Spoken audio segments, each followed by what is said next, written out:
In this video, I'll guide you through how to find average order value in Google Analytics 4. By the end, you'll know exactly where to go and what to click so you can quickly see how much revenue you're making per paying user.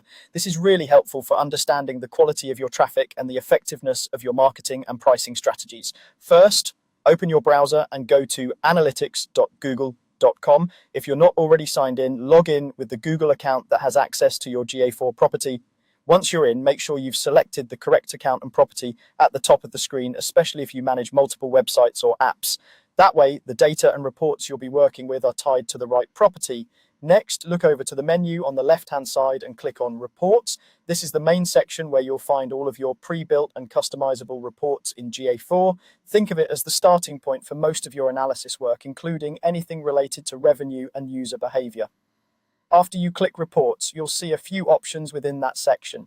Choose Report Snapshot. This snapshot is a kind of overview dashboard that brings together key cards or widgets showing different metrics and insights. We're going to customize this snapshot so that one of those cards shows the average revenue per paying user, which is a good stand-in for average order value in GA4. On the Report Snapshot page, look toward the upper right-hand corner for a small pencil icon. This is the Customize Report button. Go ahead and click that. Customization mode lets you change which cards appear on the snapshot so you can bring your most important metrics front and center. Once the customization panel opens, scroll down through the options until you see the section where you can add more cards, then click on Add Card to this report. Cards are essentially visual blocks of data, and we're going to add one that focuses on average revenue per paying user.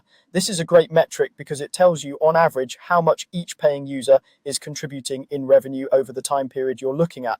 After you click to add a card, a search box or list of available cards will appear. In the search field, type the word average. Don't worry if you mistype it slightly. GA4 is usually forgiving and will still surface related options. Searching narrows down the long list of predefined cards to just the ones that involve average-based metrics.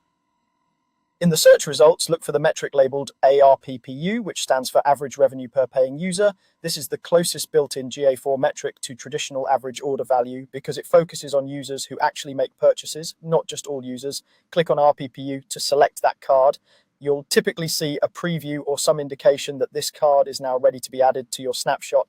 Finally, click Add Card to confirm and insert this ARPPU card into your report snapshot. Once it's added, you can usually drag it around or adjust its position so it sits somewhere prominent on your dashboard. When you're done, save your changes if prompted. From now on, whenever you open your report snapshot in Google Analytics 4, you'll see the ARPPU card there, giving you a quick view of your average revenue per paying user for the selected date range.